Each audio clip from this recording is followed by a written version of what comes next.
আলাইকুম। গণজাগরণ কণ্ঠ টিভির পক্ষ থেকে সবাইকে স্বাগতম। আপনাদের সাথে আছি মোহাম্মদ নজরুল ইসলাম।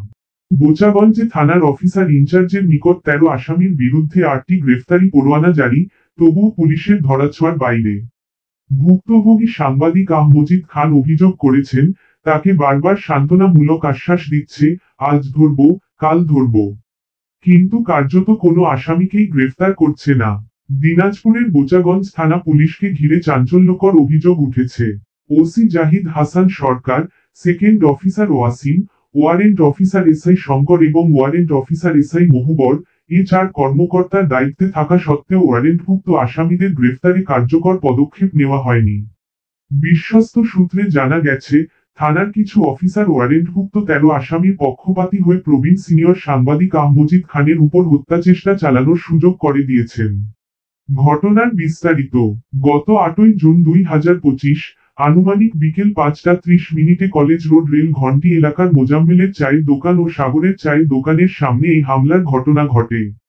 প্রত্যক্ষদর্শীরা জানান, নাম না জানা 20-25 জন দুষ্কৃতকারী পরিকল্পিতভাবে তাকে টার্গেট করে আক্রমণ চালায়। স্থানীয় কিছু সৎ মানুষ এগিয়ে এসে তাকে রক্ষা করেন এবং গুরুতর আহত অবস্থায় বোচাগঞ্জ স্বাস্থ্য কমপ্লেক্সে ভর্তি করান। কিন্তু হাসপাতালে দায়িত্বপ্রাপ্ত চিকিৎসক উন্নত চিকিৎসা না দিয়ে শুধু কিছু ওষুধ, স্লিপ ও একটি মনগড়া সার্টিফিকেট থানার এসআই লিখন কুমার দাসের হাতে ধরিয়ে দেন।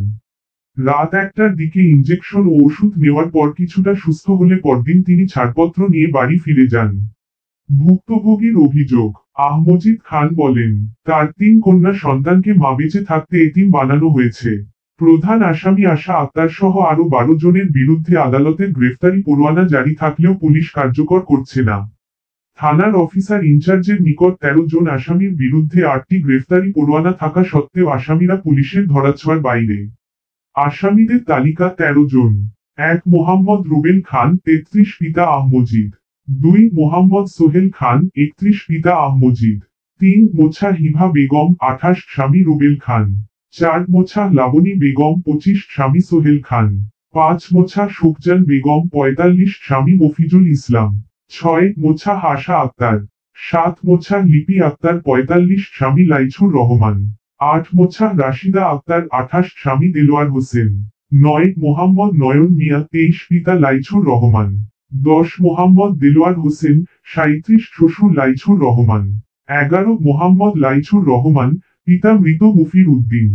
12 মোহাম্মদ রাসেল 22 পিতা মজিদ। 13 মোছা হালো আরজিনা বেগম 19 পিতা মোহাম্মদ আলম।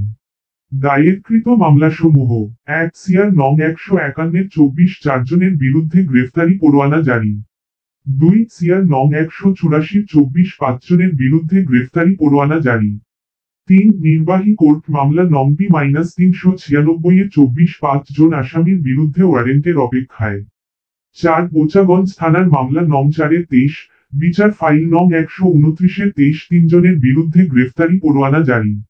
5 সিআর নং 901 24 5 জনের মধ্যে 2 জন জামিনে এবং 3 জনের বিরুদ্ধে গ্রেফতারি পরোয়ানা জারি। 6 সিআর নং 254 24 2 জনের বিরুদ্ধে গ্রেফতারি পরোয়ানা জারি। 7 সিআর নং 243 24 3 জনের বিরুদ্ধে গ্রেফতারি পরোয়ানা জারি। 8 নির্বাহী কোর্ট মামলা নং এমার 1-25 6 জনের বিরুদ্ধে গ্রেফতারি পরোয়ানা জারি। 9 সিআর নং 69 25 2 জনের বিরুদ্ধে গ্রেফতারি পরোয়ানা জারি। 10 সিআর নং 147 25 8 জনের বিরুদ্ধে সমনের অপেক্ষায়। ঊর্ধ্বতন কর্তৃপক্ষকে অবহিতকরণ: মজিদ খান ইতোমধ্যে সরকারের প্রধান উপদেষ্টা ইউনূস মহোদয়, স্বরাষ্ট্র উপদেষ্টা মহোদয়, প্রধান পুলিশ পরিদর্শক ঢাকা মহোদয়, রংপুর রেঞ্জ ডিআইজি মহোদয়, দিনাজপুর জেলা প্রশাসক ও পুলিশ সুপার মহোদয়, সেনা কমান্ডার ক্যামো -28 দিনাজপুর, এদের সবার কাছে লিখিত অভিযোগ পাঠান। সাংবাদিক ইউনিয়ন রেজি 2936 দিনাজপুর এখানে একবার সংবাদ সম্মেলন করেছেন। নিমতলা প্রেসক্লাব দ্বিতীয়বার সংবাদ সম্মেলন করেছেন। পুলিশ আসলে কেন আসামিদের গ্রেফতার করছে না? ঢাকা থেকে প্রকাশিত দৈনিক জায়জায় কালের জেলা প্রতিনিধি সাংবাদিক মজিদ খান পুলিশের ঊর্ধ্বতন কর্তৃপক্ষের কাছে নিরপেক্ষ তদন্ত ও অবিলম্বে আসামিদের গ্রেফতারের জোর দাবি জানিয়েছেন।